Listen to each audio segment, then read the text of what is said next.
Tonight, Senators John McCain and Lindsey Graham, former UN Ambassador John Bolton, former senior advisor to President Reagan Pat Buchanan, former State Department official Liz Cheney, and former Secretary of State Henry Kissinger. They are all here, and we're looking ahead to foreign policy in President Obama's second term. This is a special edition of On the Record. 4 years later, almost, after the Nobel Peace Prize has been awarded, where do we stand as a nation? In case you haven't heard, bin Laden's dead. That's good. But that's not a foreign policy.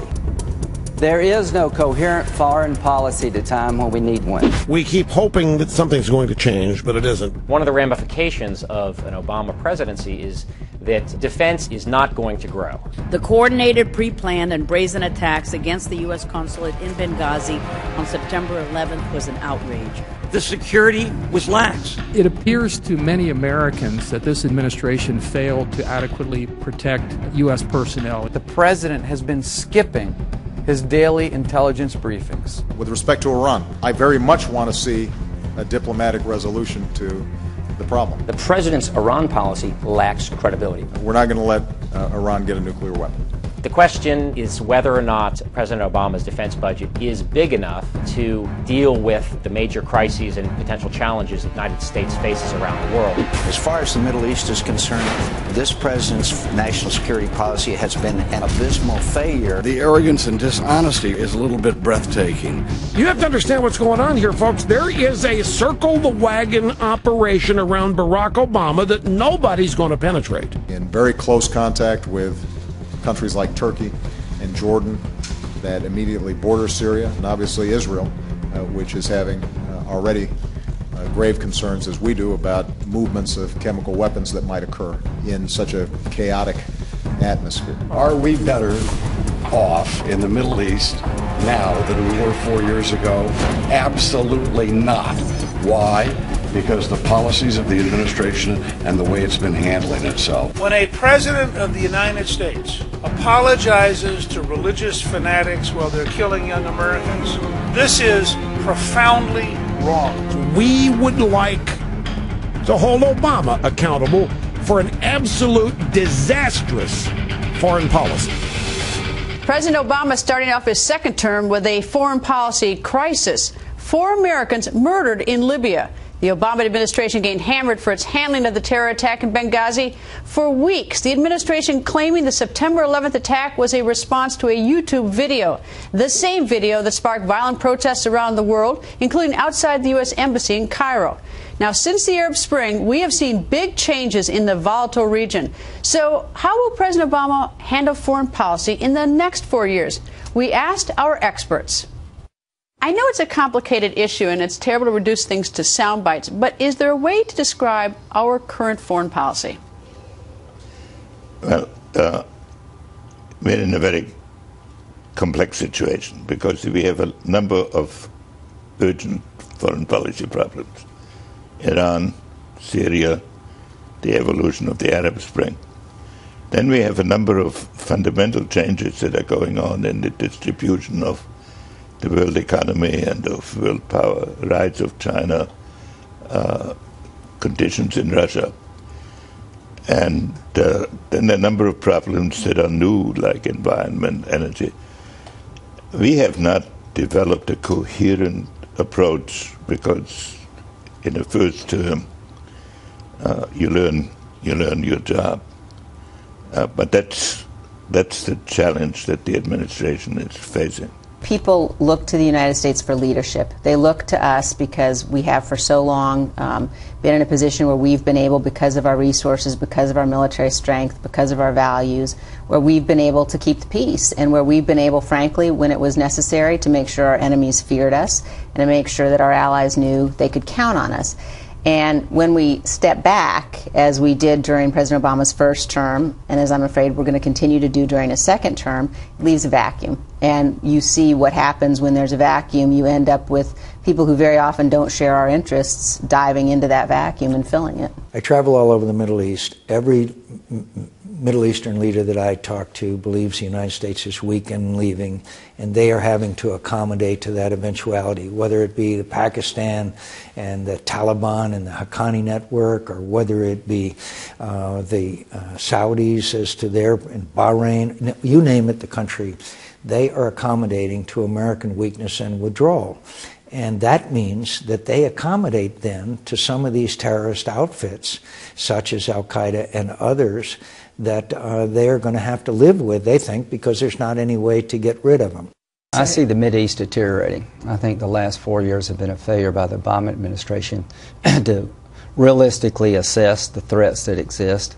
The Arab Spring no one saw coming, including me, but we probably all should. But after the Arab Spring, this administration has had a hands-off policy. When they were trying to throw Gaddafi out, Libya became a killing zone. If it were not for Secretary Clinton and Ambassador Rice at the time pushing the president, I don't think we'd ever gotten involved in Libya. Thank God that Gaddafi's gone. But once you take the dictators down, Mubarak leaves, we have no game plan to manage the Arab Spring. We need to be on the ground training a Libyan army to replace the militias. I went in September of last year with Marco Rubio, John McCain, and myself, and Mark Kirk went to Libya. And we came back and said the biggest threat to Libya making it is these militias. We need to help the Libyans train a national army. They were willing to pay for it. In Egypt, we really have led from behind. This idea of having a hands-off policy towards Syria is about to blow the whole region up. The war is now coming to Israel. It's affecting Turkey. It's affecting Iraq. It's affecting Lebanon. So I really believe if the president doesn't change his strategy and start leading from the front, that Syria and Iran are going to all come together, and we're going to have a major conflict in the Mideast. What's the best thing we got out of the Arab Spring so far? Well, you'd have to give me some time to think about that. I mean, the fact is that while authoritarian regimes have been overthrown, the likelihood is they will simply be replaced by other authoritarian regimes, or in some cases, Yemen and Libya perhaps qualify here, the countries descend into anarchy, where parts are controlled by Al-Qaeda or other terrorist groups, and where the quote-unquote successor government really controls very little territory. So I think overall the Arab Spring has not brought democracy and sweetness and light to the Middle East. It's brought a deterioration of the security situation and a deterioration of American interests and those of friends and allies like Israel and the oil-producing Arab states. You know, there's such a division when it comes to domestic policy. When you on the sort of the foreign platform, when you go to foreign policy, there's a lot of similarity, and it's hard to draw a distinction, I think, on many things. I assume you disagree with me on that. Yeah, I do disagree. I figured you would. No, I think there are huge differences. I mean, I think that this is a president, frankly, I would say there are big differences between this president and many Democratic predecessors. This is a president who does not believe, and I say that not because I just think it, but because he said it himself. He doesn't believe in an America ascendant in the world. You know, the president went to the United Nations in 2009 and said any world order that elevates one nation above the others won't long survive. And you know, he really, I think, came into office believing that the world is safer if America is less powerful. I guess I didn't mean necessarily what was said, but sort of what was done. I mean, it seems that administrations oftentimes are in the position of where they just try to maintain or manage, and you can't really correct any of these crises in the world. Well, he's not doing a very good job at either maintaining or managing. I mean, to the extent he's had success, whether it was the killing of Osama bin Laden, or the drone program, that's clearly building on programs that were started under the Bush administration. But at every turn, whether you're talking about not leaving any kind of a stay-behind force in Iraq, or announcing a date certain for our withdrawal from Afghanistan, not supporting the people in Iran when they rose up in 2009 in the Green Revolution, walking away from what had been a very strong and solid support of democracy in the Bush administration, treating the war on terror like a law enforcement matter. I mean, we've talked about that before, but coming into office and then determining that we're going to bring terrorists into America, onto American soil, and give them rights. That didn't happen, though. But I mean, it didn't happen because people rose up and had them, forced them to stop. Is it too simplistic to ask this question? Do we have more influence now in the world than we did, for instance, when you were Secretary of State, or do we have less influence? We had more immediate influence. But the present world has a greater need of being reshaped, because we could operate within a more or less existing structure. And the present world has to change its structure. If you look at the Middle East, we are used to thinking of states, because that's what we have learned all our lives. But in the Middle East states were created only around 1920. They were the results of World War I, and they were built by European countries that were balancing their own rivalries. So countries like Syria, Iraq, Jordan, the Gulf states had no existence before that, and some are more recent. So when a revolution occurs there, what you see is that you may have Shiites and Sunnis in one state, and then Sunnis in another state, and then you may have a tendency of uniting the religious groups across borders, so that not only do the states have revolutions, but the whole system is in upheaval there. How do you describe President Obama's policy as it relates to Syria, Iran, Egypt, that area of the world? I think President Obama is, to a degree, agrees with me. He is a non-interventionist. I think he wants to stay out of the Syrian war. I think there are people pushing him toward getting into that war. I think with regard to Iran, I think the President and the Pentagon do not want war with Iran, but there are people in this country, certainly Bibi Netanyahu and his allies in the United States, are almost monomaniacal on this issue of the alleged Iranian threat to build nuclear weapons. I think the President does not want to fight another war. And I think he's right in that. And I think when he says we got to engage in nation building at home, he is right in tune with the American people. I think it's very clear that the lack of American leadership and weak American leadership has sent a signal to the Middle East that we don't want to lead. Iraq, one of the more tragic aspects, for example, we lost over 4,000 brave young Americans. We had intended to leave a residual force. The President obviously didn't want that to happen. We now see Iraq unraveling. We see the Kurds going their own way. We see a dramatic increase in violence. They just condemned their vice president to death. I mean, it's clearly unraveling, and Al-Qaeda has now set up training camps in western Iraq. Iranian airplanes are overflying Iraq with weapons for the Syrians. In Syria, because of our failure to intervene in any way, like providing arms and establishing a safe zone, Al-Qaeda is coming in there in droves. When this thing ends, and all conflicts do end sooner or later, we're going to have one heck of a time with the Al-Qaeda elements that have moved into Syria, and it's going to be very, very difficult. The Iranians continue on the path to nuclear weapons.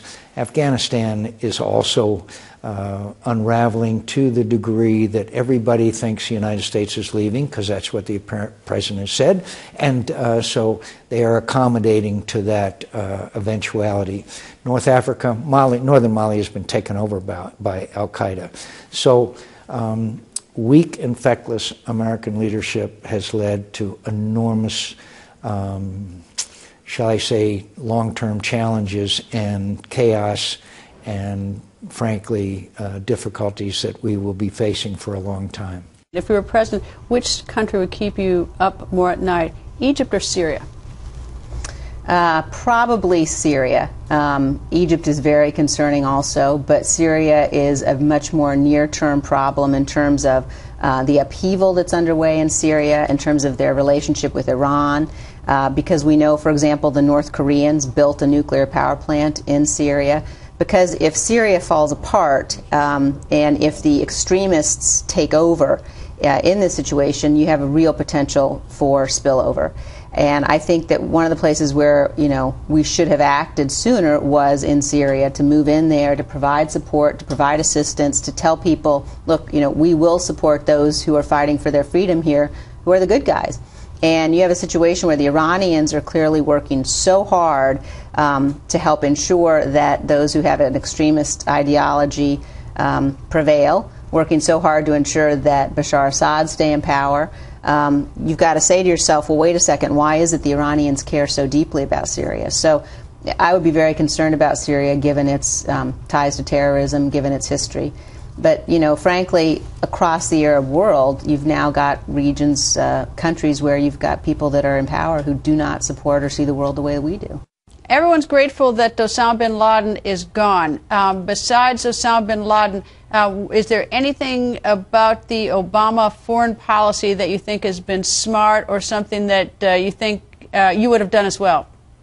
Well, I have to give them credit initially for perceiving the relationship between what happens in Afghanistan and what happens in Pakistan. But unfortunately, the approach they took, having emphasized that linkage, was to believe that we could withdraw militarily from Afghanistan and negotiate with Taliban. That has never been true. The Taliban simply take that as a sign of weakness, and unfortunately, the linkage that we tried to understand to prevent Pakistan from falling as well, now I think simply is going to be borne out. If Taliban retakes Afghanistan, the odds of radicals taking over the government in Pakistan, I think, goes up astronomically.